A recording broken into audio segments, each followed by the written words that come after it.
dois bien comprendre que cet enregistrement est crucial pour l'enquête. Et écoute, tu peux nous faire confiance. Franchement, je te le promets. Nous ne sommes pas ici pour te juger. Tu saisis, mon gars? Je suis de ton côté. Oui, enfin j'ai compris. Merci.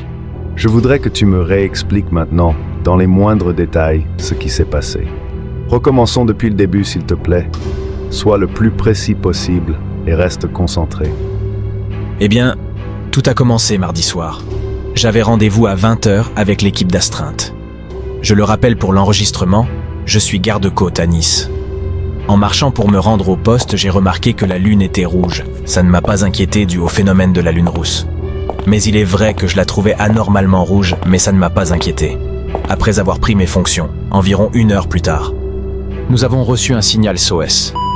Le message provenait d'un paquebot de croisière, l'Océania, qui apparemment n'avait plus donné de nouvelles depuis un certain temps d'après mes collègues. Ce qui nous a rendus sceptiques. Nous étions une équipe de secours composée de 5 membres. Le capitaine Carter, ma petite amie Sophia qui est l'ingénieur, le médecin Lucas, le marin Jack et moi-même. On nous avait envoyés pour mener l'enquête. Nous avons pris notre bateau et prenons le cap sur la Méditerranée. De nuit, accompagné de cette lune inquiétante. Pourquoi la lune a été inquiétante pour toi? Je ne sais pas trop comment l'expliquer. Il est vrai que je me sentais bizarre, comme si quelqu'un m'observait. Je n'étais pas à l'aise. D'accord, je vois. Continue ton récit, s'il te plaît. Oui, je disais donc, une fois arrivés près du paquebot, nous avons découvert une scène incroyable.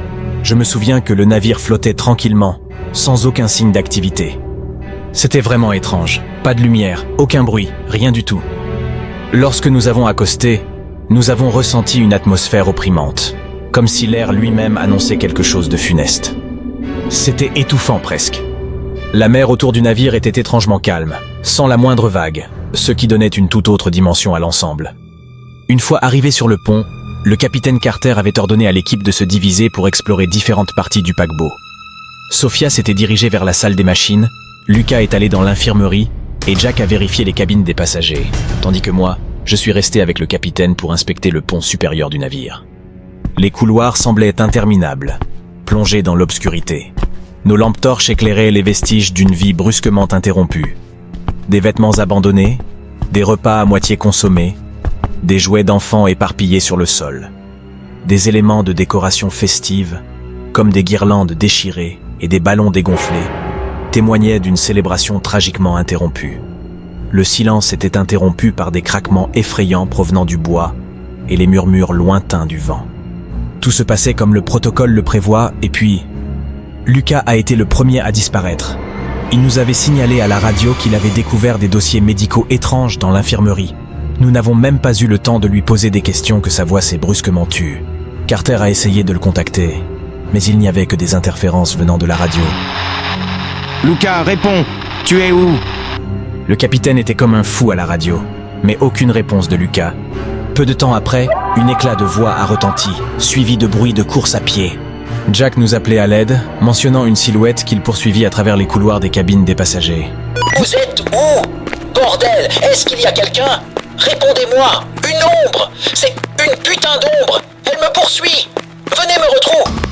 Ces paroles ont fini par un hurlement strident, puis plus rien. Carter et moi-même, nous nous sommes regardés, la peur se peignant sur nos visages. Nous devons retrouver Sophia et sortir de cette galère. Suis-moi, vite! Avait déclaré le capitaine avec une voix ferme, bien que quelque peu inquiète. Sophia, tu me reçois? Oui, capitaine. Je me trouve dans la salle des machines. Je suis en mauvaise posture. J'ai besoin d'aide. C'est pas possible! Je vais me réveiller! Tiens le coup, on arrive! Nous avons finalement retrouvé Sophia dans la salle des machines, pâle et tremblante. Elle se tenait assise adossée à des casiers. Elle s'était blessée à la jambe. Sophia nous a raconté avoir vu des silhouettes en mouvement, des formes indistinctes. Jusque-là, elle n'avait jamais cru aux histoires de fantômes. Mais ce qu'elle avait vu défiait toute logique. Ça semblait être des ombres vivantes. Elles se faufilent dans l'obscurité, observent et... Attends, vous avez entendu? Soudain, les radios se sont mises à grésiller. Puis avant que nous ne puissions réagir, un vortex noir s'est formé derrière Sophia. Des dizaines de bras l'ont empoignée pour ensuite l'attirer à l'intérieur. J'ai tout fait pour la retenir avec le capitaine, mais nous n'étions pas assez forts. Ces hurlements d'horreur ont retenti dans nos oreilles, nous laissant pétrifiés par la peur. Je l'aimais, vous savez. Nous avions des projets ensemble. Je ne m'en remets toujours pas. Nous étions terrifiés. Après ça, Carter et moi avons couru vers la passerelle pour envoyer un appel de détresse. Une fois en chemin, le capitaine s'est senti mal. Il s'est arrêté de courir. « Capitaine, tout va bien ?» Quelque chose me retient. Mais je ne vois rien. C'est vraiment pas le bon moment pour plaisanter. À peine ces derniers mots prononcés qu'un nouveau tourbillon noir venu de nulle part s'est créé. Il a été violemment tiré dans l'obscurité, ses cris d'agonie résonnant dans les couloirs métalliques. « Capitaine !» Mais il était déjà trop tard. Ça s'est passé si vite. J'étais paniqué. Je ne savais plus quoi faire. Puis, dans un élan d'espoir, j'ai pu atteindre la passerelle, verrouiller la porte et tenter désespérément de contacter la base. J'ai tout de même réussi à envoyer un message brouillé avant que le courant du générateur de secours lâche, plongeant la cabine dans une obscurité totale. J'étais perdu. Puis le silence. Un silence mortel régna. Et au bout d'un moment, des bruits de pas résonnaient derrière moi. Je ne savais pas si je devais me retourner ou non. Puis, après avoir repris mon souffle, je me suis retourné et j'ai vu une silhouette d'apparence humaine mais sans visage. Elle se rapprochait lentement. Les yeux fermés, j'ai prié pour un miracle. La créature s'est arrêtée à quelques centimètres de moi, puis a disparu soudainement, me laissant seul et tremblant. J'étais incapable de faire le moindre geste. À bout de souffle, je me suis effondré sur le sol, pris de panique et de désespoir. Je pleurais. J'ai perdu ma petite amie. J'ai perdu mes camarades. Comment j'ai pu me trouver dans cette galère ? Il fallait que je sorte de là, mais comment ? Et puis, c'est là qu'elle est apparue. J'ai entendu des pas légers. J'ai levé la tête et j'ai aperçu une petite fille au bout du couloir. Elle était aussi réelle que vous. Elle avait de longs cheveux noirs tombant sur ses épaules, une robe blanche légèrement tachée. Elle tenait une peluche. Je pensais que mon esprit me jouait des tours. J'ai tenté une approche, comme j'ai pu. « Hey, salut !»